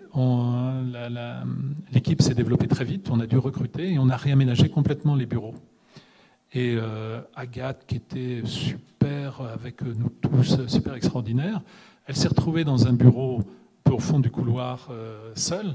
Là, elle avait beaucoup de réponses au téléphone, donc elle était là. Et elle s'est mise vraiment à dépérir complètement. Et d'un seul coup, ce qu'elle comprenait, c'est que le besoin d'être reconnue en tant que personne, manifesté par toutes les interactions qu'elle avait toute la journée avec tout le monde, avec l'équipe, le moment, c'est toujours elle qui avait un petit café qu'on pouvait partager, l'environnement sensoriel, les besoins n'étaient plus satisfaits, alors que c'était une collaboratrice extrêmement efficace, est devenue complètement inerte, c'est-à-dire complètement sous stress. Besoin du type rêveur, c'est le besoin de solitude, donc de ne pas être surstimulé dans son environnement. Et pareil, vous mettez quelqu'un qui est ou en base ou en phase rêveur, avec beaucoup d'interactions avec les autres, vous pouvez prédire que très probablement, il va rentrer sous stress. Très probablement. Ça, c'est important, le phénomène de phase et de changement de phase, parce que changement de phase, c'est changement de motivation. Et on pourrait presque dire que, idéalement, il faudrait pouvoir aménager sa fonction ou son poste en fonction de la nouvelle phase du collaborateur.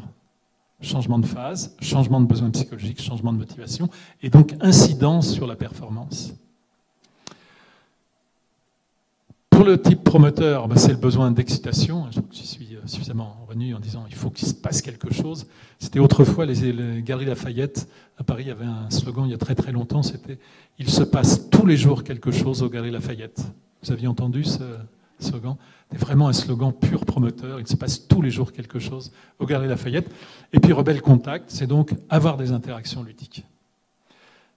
Nous avons un jeune collègue qui ne travaille pas avec nous, mais n'importe, qui est dans une fonction commerciale, qui a une base Rebelle.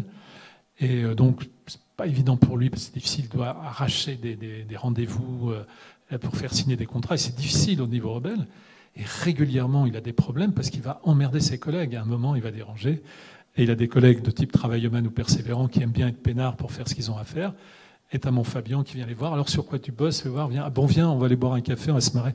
Oh, ce que t'es pénible, t'es chiant, mais il n'y a pas que le boulot dans la vie, mon pauvre vieux, etc., etc. Et il adore leur citer la phrase qui est de je ne sais plus qui disait « Bien peu de femmes et d'hommes sur leur lit de mort regretteront de ne pas avoir passé plus de temps au bureau. » Et il leur cite ça avec... OK.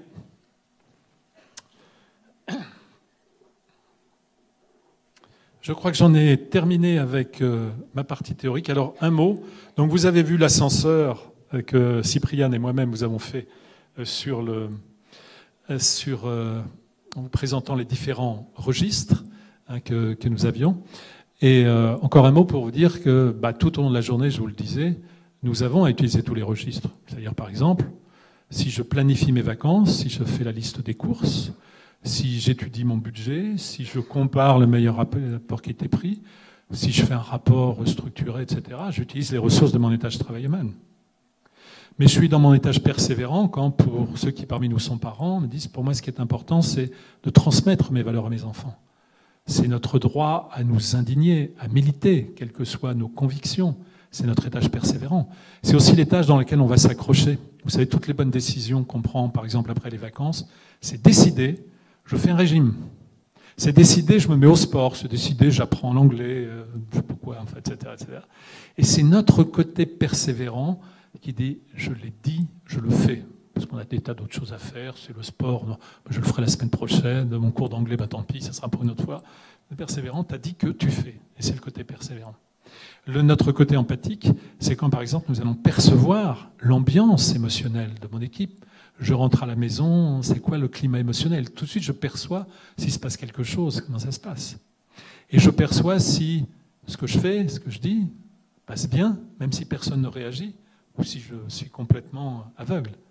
Et quand parfois des chefs d'entreprise disent « je me suis pris une grève et je n'ai rien vu venir », ce qu'ils nous disent là, c'est qu'ils font preuve de cécité émotionnelle. Pourquoi? Parce que très probablement leur étage empathique est très haut dans leur immeuble et qu'il est peu développé. Et la bonne nouvelle, c'est que tous les étages peuvent se développer par un travail personnel, par un accompagnement si besoin, ça peut se développer. Nous utilisons notre étage rêveur. À chaque fois que nous prenons du recul, on réfléchit. Par exemple, je me pose des questions sur comment je vois mon entreprise dans 5 ans, 10 ans, 20 ans. Ça sera quoi le marché des jeunes dans 5 ans, 10 ans? C'est quoi? J'imagine, je ne sais pas ce que ça sera. Je fais confiance un peu à ce qu'il va y avoir. Ça n'existe pas encore, je ne sais pas du tout. Non, c'est la stratégie, c'est tout ce qui va être de l'ordre de l'imaginaire. Mais c'est aussi prendre du recul, c'est écrire, c'est faire de la poésie, faire de la peinture, faire toutes sortes de choses, des activités solitaires. C'est le besoin de solitude. J'utilise les ressources de l'étage promoteur. Vous savez, quand j'ai la trouille, j'ai une décision importante à prendre. Et si c'est une erreur? Et c'est je saute avec un parachute, mais en espérant qu'il va s'ouvrir. Et je fais confiance à mon instinct. Et dit, j'ai pas le temps de réfléchir, j'ai pas le temps d'échanger, j'ai pas le temps de consulter. Je sais bien que cette opportunité-là, peut-être que je vais faire une erreur, mais tant pis, je prends le risque, j'y vais. Et ça, c'est la ressource de mon étage promoteur. Et enfin, l'étage rebelle, c'est tout. Je vous ai parlé de brainstorming, c'est on fait la fête, on plaisante, on s'amuse, on est créatif, c'est le brainstorming, etc. Et c'est travailler en s'amusant. Voilà ce que je voulais vous dire. Cypriane, c'est toi qui anime les débats, etc. Et que ce ne soit pas toujours le même qui bosse ici. Et avec plaisir, maintenant, si vous voulez poser des questions sur toutes sortes, tout ce que vous voulez, professionnel, personnel, c'est un bon moment pour le faire.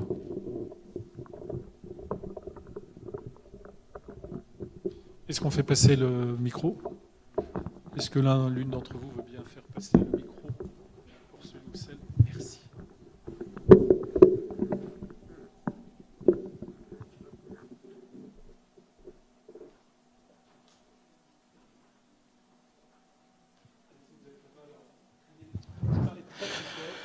Vom avea o sesiune de întrebări și răspunsuri pe care o veți putea continua cu întrebări eventual și personale lui Gerard Collignon, care ne va acorda timp și pentru autografe.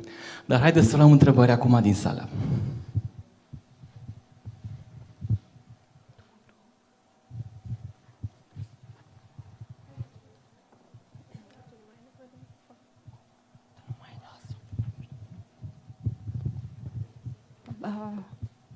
Întrebarea mea este, aceste tipuri de personalitate, cele 6,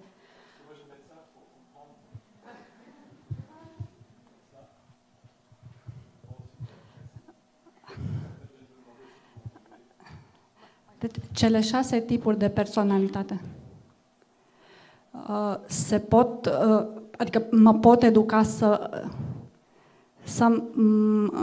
îmi schimb tipul de personalitate sau e ceva ce m-am născut și sunt...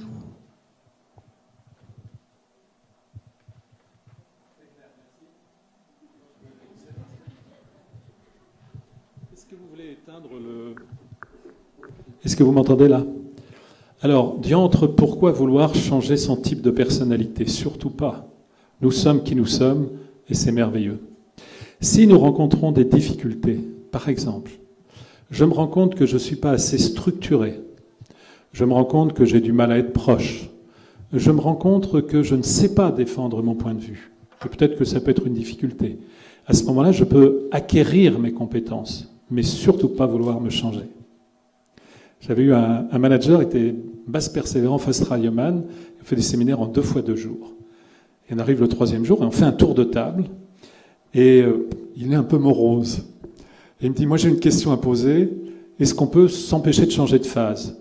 Alors je dis non, on ne peut pas, on ne sait pas si quelqu'un va changer de phase, mais en tout cas, si quelqu'un doit changer, on ne peut pas. Ah, alors j'ai une autre question, est-ce qu'on peut sauter une phase?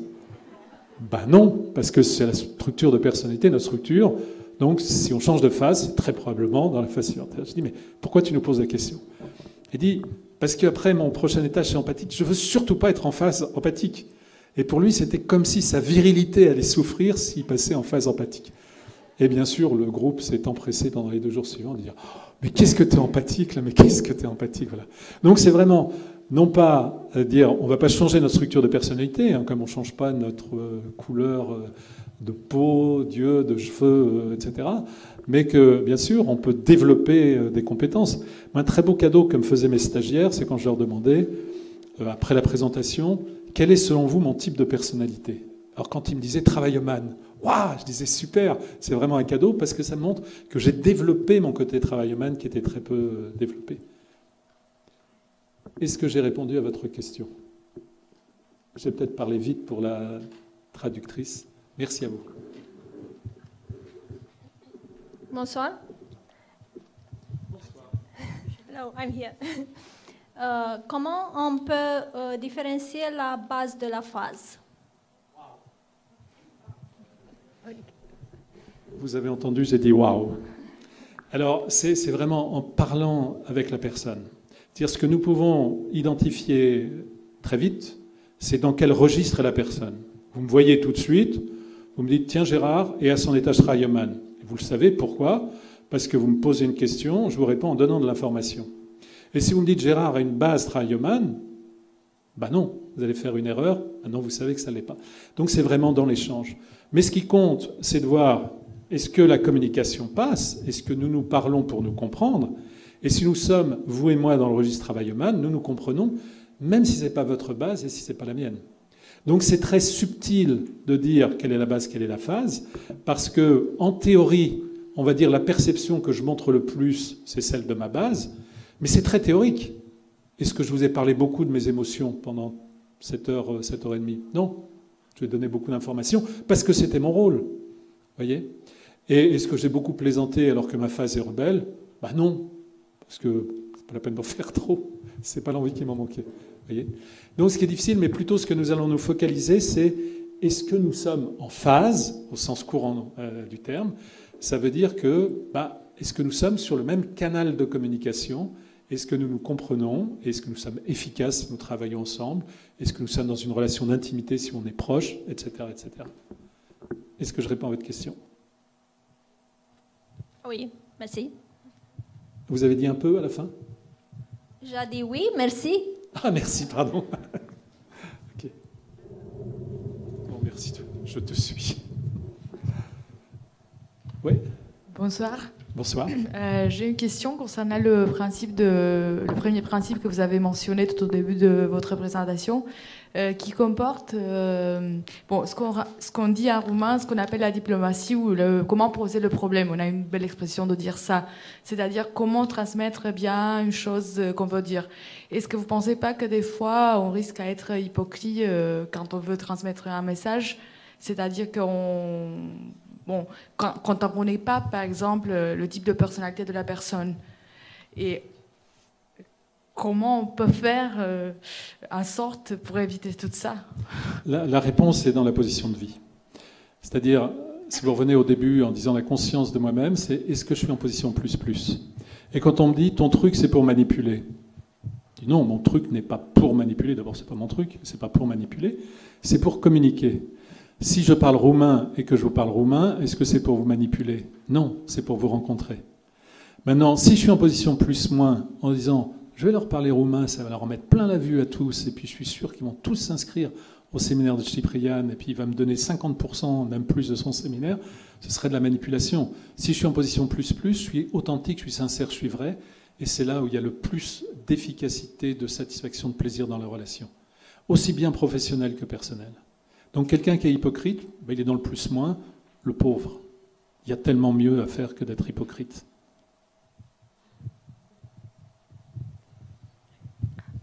Vous avez commencé la première réponse en disant diantre, pourquoi voudrait-on changer ce qu'on est ? Et pourtant, je réfléchissais aussi type parce que vous avez dit que c'est plus facile de le voir chez les autres. Et je me suis rendu compte qu'en fait, la plupart des gens que j'en rencontre essayent justement de cacher qui ils sont vraiment, justement. La manipulation, l'hypocrisie sont très présentes dans notre société. Je rencontre aussi beaucoup de mythomanes. Comment on fait pour voir vraiment finalement qui est caché derrière tout ça ? Parce que je pensais aussi à la zizanie, à Astérix et Obélix, avec le petit qui arrive et qui détruit les relations entre tout le monde. On peut... Alors c'est conscience de soi et clairvoyance. Si quelqu'un nous invite à battez-vous, c'est-à-dire un des trucs aussi, pour ça tellement important, cette conscience de soi, en disant... Je m'entends très bien avec Bénédicte, vraiment on s'apprécie beaucoup. Comment ça se fait que depuis que Pierre est venu me parler, je suis en colère après Bénédicte, qui m'a absolument rien fait ? Pierre est venu jouer à ce que nous appelons en analyse transactionnelle, abattez-vous. Donc ça, c'est vraiment la clairvoyance sur tout le monde n'est pas béni, oui, tout le monde il n'est pas beau, tout le monde il n'est pas gentil, même si beaucoup sont très très beaux et très très gentils, mais tout le monde ne l'est pas. Et quand vous parliez de mythomane, la mythomanie est un trouble psychologique. Et Processcom ne dit rien des troubles psychologiques, parce que c'est un modèle de communication et pas de psychopatho. Voyez ?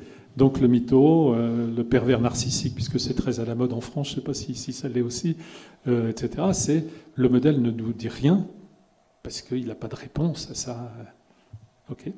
Mais ça me rappelle la blague de quelqu'un de célébrité chez l'ophtalmo et lui on dit oui, j'ai un problème, oui, vous faites partie des 3% qui ont une vue parfaite. Ça commence à être un peu ça. Il y a de plus en plus de personnes qui cachent leur personnalité, qui sont dans le mensonge. Donc, si les bases sont que pour les autres, qu'est-ce qu'on fait pour Alors, c'est important de sensibiliser, de porter le message au plus haut niveau de l'entreprise, en disant, il n'y a pas de jugement de valeur, vraiment chacun a sa valeur ajoutée, on a besoin de toutes les énergies, de toutes les approches différentes, on a besoin de respect, on a besoin de travailler ensemble, on a besoin de coopérer. Pour coopérer, on a besoin de se comprendre. Si je ne comprends pas mon collègue, il y a peu de chances que je coopère avec lui et vice-versa. Mais dire, OK, alors il y a besoin d'être dans la bienveillance, il y a besoin de plein de choses, il y a besoin d'enrichir des coachs qui vont faire un très bon travail pour aider les équipes à passer ce cap-là de la relation et travailler dans la bienveillance, développer plus d'empathie. Et c'est peut-être l'œuvre d'une vie. OK? Autre question? C'est à moi? Oui. Bon, moi j'ai une certaine base comme tout le monde et je suis dans une phase, bon, c'est le deuxième étage pour moi, c'est pas un scénario théorique. J'ai la base persévérant et la phase workaholic, travailloman. Et comment est-ce que je peux faire communiquer avec quelqu'un qui à sa base ou sa phase, un niveau, pour moi c'est le 6e niveau, par exemple, un rêveur. Comment est-ce que je peux communiquer? Est-ce que j'ai la chance de communiquer avec lui ou je dois attendre jusqu'au point de ma vie où je serai au 6e niveau? Merci. Un des plus beaux cadeaux que nous puissions nous faire, c'est de développer tous nos étages. Et tous nos étages, parce qu'on en a besoin déjà pour nous-mêmes, mais qu'il y a toujours besoin. Donc plus vous allez développer vos étages éloignés, plus vous aurez de satisfaction aussi, et plus vous rencontrerez authentiquement les personnes qui ont ces caractéristiques-là. Ça demande souvent un peu de temps, un peu de travail personnel, un peu d'implication, un peu de remise en cause, mais je vous assure que le jeu en vaut la chandelle. J'avais beaucoup de conflits avec... Tiens, je vous ai posé la question, je ne sais pas si on a encore du temps des conflits. J'avais beaucoup de conflits autrefois avec ma belle-sœur, qui a une base persévérante très forte, et c'est le dernier étage. Et je me rendais compte, rétrospectivement, que je lui disais lors des repas familiaux qui étaient forcément un peu houleux, et je lui disais, ça c'est une opinion, ça ne se discute même pas.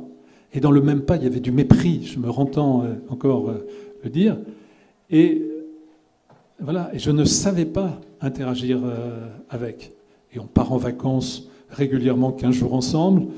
C'est ma belle-sœur, j'aime beaucoup mon frère. Bon, je mets de l'énergie pour en communiquer comme elle en met aussi avec cet Hubert Gérard, je le sais. Mais alors qu'avant, c'était vraiment hautement conflictuel. Vous voyez ?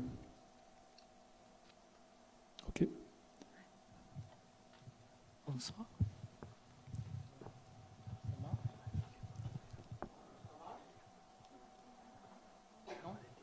Non ? Oui, c'est moi. Bonsoir.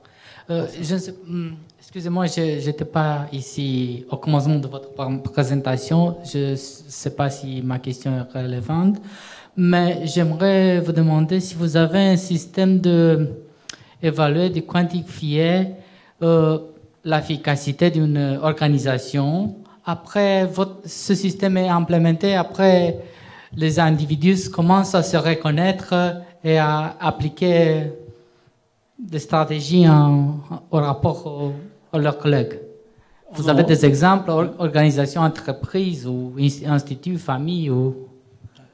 En entreprise, une application qui est vraiment, j'allais dire grandiose pour un peu exagérer, qui est très forte, c'est vraiment de former, d'accompagner une équipe avec PCM, Processcom, parce que d'abord ils comprennent le mode de fonctionnement des uns et des autres, ils comprennent qu'il n'y a pas de jugement de valeur.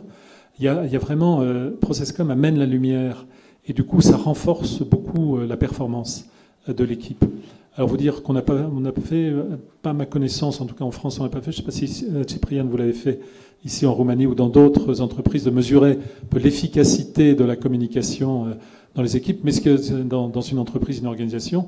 Mais je pense qu'en le regardant dans les équipes qui sont moyennement performantes, on peut prédire qu'il y a forcément des problèmes de communication. Forcément. Et donc, si on agit sur ces problèmes de communication, mathématiquement, on doit améliorer l'efficacité, la performance et la satisfaction. Vraiment, avec PCM, on lie à la fois le bien-être et la performance. OK. Autre question? Pour reprendre un peu une question antérieure, est-ce qu'on pourrait dire au sens du processus de communication qu'on est une personne complète si on développe au 100% toutes les personnalités, ou est-ce que c'est possible de développer toutes les personnalités dans une seule personne? Alors, ce qui est possible, on ne cherche pas à développer à 100%, mais ce qui est possible, c'est de s'entraîner à rester aussi longtemps que nécessaire dans une énergie. Par exemple, pour moi, les moins développés, c'est rêveurs et persévérants, et c'est de m'être entraîné à, je peux passer du temps, discuter, échanger avec quelqu'un qui n'est que dans l'énergie persévérante. Ça ne sera jamais un point fort chez moi, très fort, mais ce sont des compétences que nous pouvons développer à tous. Et donc on n'a pas besoin de dire je dois être développé par tout à 100%, mais j'ai tout intérêt à pouvoir utiliser toutes les ressources et de façon appropriée. Ok, merci. Et que le premier qui n'est pas rentré sous stress nous jette la première pierre et on ne prend qu'un risque. Bonsoir, bună seara. Bonsoir. O întrebare. Ce se întâmplă dacă cineva a fazat de 5 ori? Deci este...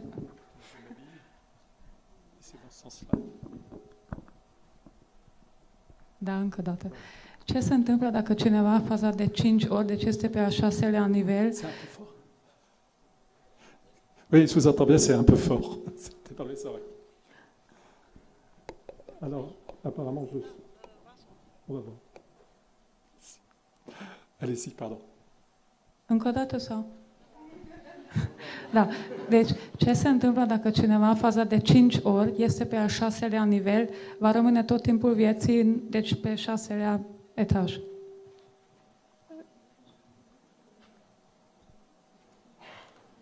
Le plus vraisemblable est que oui, s'il est au 6e niveau. Et donc là, j'ai pas le temps, mais ce sera une autre conférence, Cyprien, où tu feras sur le concept passionnant des problématiques. Et en disant, en fait, quand on a changé de phase, on a réglé les problématiques auxquelles on est confronté. Et quelqu'un qui sera au 6e étage, probablement, il restera pour toute sa vie. Très probablement. Donc on ne fait pas un 2e tour ou un 3e tour du propriétaire. Là.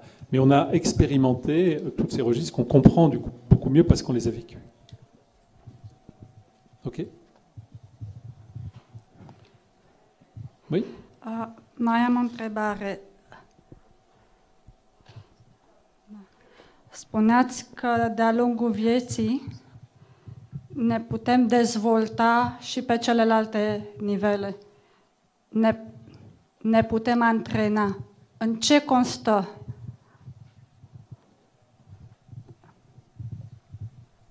Alors ça, c'est tout un stage. Mais je peux vous donner quand même quelques trucs. C'est par exemple, si mon étage empathique n'est pas du tout développé, je vais me faire accompagner par exemple par un coach pour commencer à identifier mes émotions. Il y a des personnes qui ne savent pas dire même qu'ils sont en colère. Pour eux, ils disent « j'ai pas d'émotion ». Bien sûr, les autres les perçoivent. Donc, apprendre à savoir identifier et exprimer les émotions. Quelqu'un, ce jeune Fabien dont je vous parlais, il se fait coacher par quelqu'un de beaucoup plus expérimenté dans la démarche commerciale. Et je lui disais, il connaît le modèle. Je lui dis, tu vois Fabien, là, ce que tu es en train de faire, c'est que tu développes ton étage travailleman, parce qu'il dit maintenant, avec l'entreprise qui se structure, il faut des plans, des actions. Donc, il apprend des techniques de gestion du temps, de structuration, d'organisation. Il développe son étage travailleman. Au niveau de développer l'étage persévérant, ben c'est par exemple aller fréquenter des cercles, des associations qui ont un sens pour nous, qui correspondent, et d'écouter, de bénéficier, et de regarder c'est quoi mes valeurs, quelles sont celles que je garde, quelles sont celles dont j'ai hérité éventuellement. Le côté rêveur, c'est parfois simplement en développant, en faisant de la méditation, ou du yoga, ou en partant dans des lieux calmes, au repos, réfléchissant sur soi. Côté promoteur, c'était nos collègues de Krauthammer qui avaient une belle formule qui dit « Prenez un risque chaque jour ». Prendre un risque chaque jour, c'est développer son étage promoteur. Et développer quel étage, je n'aurais pas parlé, rebelle, eh ben, c'est fréquenter ces joyeux lurons qui sont toujours en train de plaisanter, de rigoler, etc. Et parfois, on peut être un peu mal à l'aise ou rentrer dans des groupes d'improvisation, de théâtre, de faire comme ça, tout ce qui a à voir avec le ludique joué. Et nous pouvons assez aisément développer les étages que nous choisissons de développer. OK? Bonsoir. J'ai une question. En fait, je me demandais, dans le recrutement, par exemple, je pense que vous recommandez quand même ce modèle aussi dans le recrutement. Quand on fait un recrutement, est-ce qu'il faut tenir compte de ce que le profil demande ou de l'étape où l'équipe se trouve de point de vue toutes ces personnalités? Comment faut-il faire le recrutement idéal? Voilà.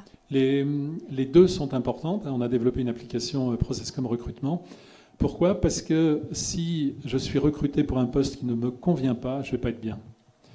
Et par exemple, dans ma structure Keller Communication France, il y a 20 ans, j'ai défini un profil de secrétaire qui est obligatoirement empathique et travail humain, obligatoirement, ou travail humain et empathique. C'est obligatoire. Alors, parfois, ça choque certains, en plus des compétences techniques, hein, bien sûr. En disant pourquoi?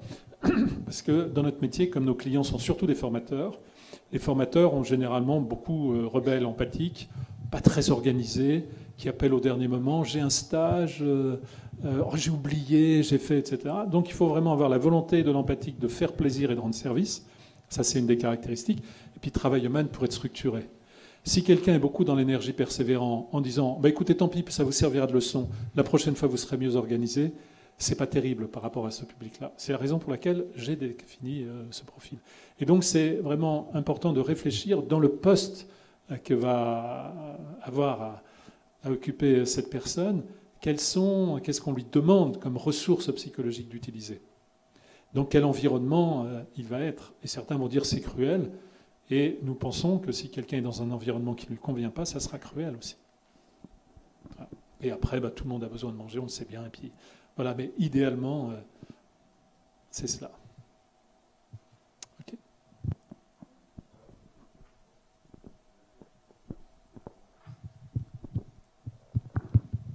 Mulțumesc. La principiul numărul 1, maniera este ceea ce e important. Mai important decât ceea ce spun. Să înțelegem că trebuie să ne adresăm în 6 maniere diferite celor din jurul nostru. Pasul întâi, localizez ce fel de personalitate este cel cu care vorbesc, după care îmi schimb limbajul ca să se adapteze la persoana respectivă. Asta înseamnă că ar trebui eu să am 6 fețe.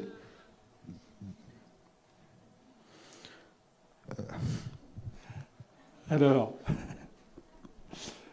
la première chose que vous avez dite, si c'est la façon qui est la plus importante de dire les choses. Non, la façon n'est pas la plus importante, elle a le plus d'importance pour la communication. Le plus important, c'est le message, c'est le contenu. Ça, c'est un point. Et ensuite, ce que j'ai besoin de faire, moi, manager, c'est de connaître mes différents types de personnalités, de mes différents collaborateurs. Et je sais qu'il y a des collaborateurs qui aimeront que le lundi matin, je leur demande, est-ce que tu as passé un bon week-end? Comment ça s'est passé? Et d'autres n'aimeront pas du tout ça. Et on voit quel profil. Et profil empathique, enfin aimer ce genre de choses. Et en le sachant, je vais le faire avec des petites doses. Répondre aux besoins psychologiques, ça ne nous demande pas des heures. C'est juste, j'y suis vigilant. Et je sais que Jean, c'est très important que je le sollicite, que je lui demande son avis. Parce que je sais que c'est ça, sa motivation. Julie, c'est très important que je lui dise un mot, que je me souvienne d'une chose. Tiens, c'était la communion du petit ou je ne sais pas quoi. Comment c'est passé? Quelque chose qui est plus lié à la vie privée. Pierre, c'est en disant par rapport à la qualité de son travail. Donc, je vais adapter mon management, mais non pas parler sans arrêt différemment parce que je vais y perdre mon latin, mais je sais de quoi il y a besoin à chaque fois que ma spontanéité n'est pas efficace. Et quand ma spontanéité est efficace, je n'ai pas à me poser la question, ça marche. Mais quand l'autre semble me répondre, ne pas comprendre, ne pas adhérer, ça ne passe pas, là, j'ai probablement quelque chose à faire et à changer. Premier point qui est important, c'est rester nous-mêmes et être authentique et développer nos compétences de communication. Il n'y a rien à voir avec « maintenant je suis dans la technique, je fais le truc, je te parle travail humain comme tu veux, je te fais du persévérant, veux-tu, en voilà, moi c'est bon, je suis un bon dans la communication ». Non, ça ne marche pas. C'est est-ce que je suis centré, est-ce que je suis plus, est-ce que je m'adapte, est-ce que je reconnais mes erreurs? Je sais que ma façon de communiquer ne te convient pas, je suis désolé, sincèrement, et je respecte l'autre, et je lui ai là à respecter que je ne sais pas faire, et c'est bien. Et nous, managers, quand on disons ça, je ne sais pas faire, waouh, quel cadeau, quel exemple nous donnons de reconnaître nos limites. Est-ce que j'ai répondu à votre question?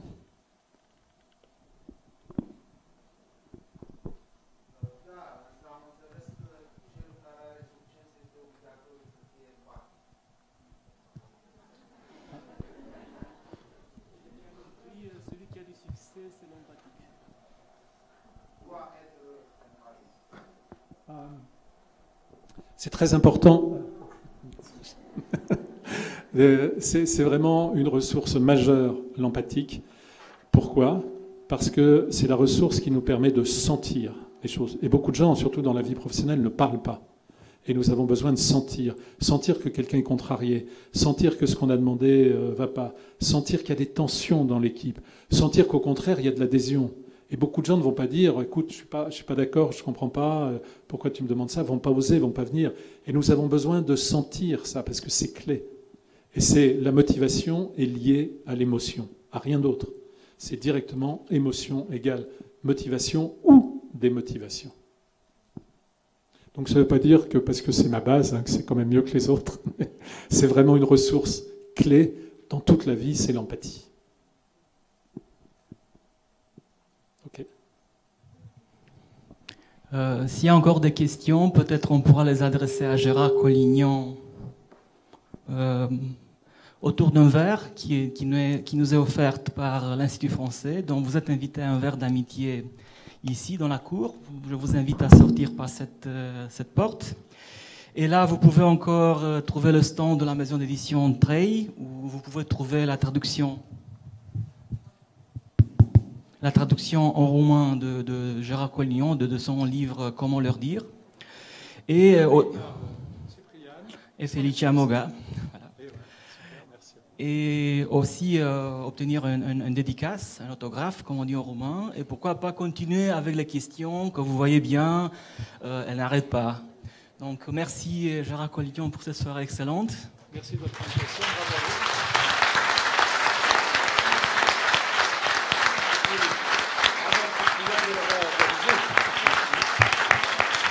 Un grand merci à mes collègues de l'association Copernic qui sont à la base de cette réussite. Oui, l'équipe technique de l'Institut français, notre traductrice. J'espère qu'on vous a fait... On vous a pas fait beaucoup d'ennuis. Merci beaucoup. Merci Nick, Robert. Merci à l'équipe de ProdoChance. En fait, c'est une nouvelle pour vous aussi parce qu'on a été transmis sur Internet en live. Donc, sur la plateforme de l'Institut français, vous avez été filmé et envoyé en éther. Vous allez pouvoir revoir cette conférence sur la plateforme institutfrançais.tv. Donc, encore un grand merci à l'Institut français pour nous avoir aidés avec cette belle surprise. On vous invite à un bon verre de vin et à encore des questions. Super, hein?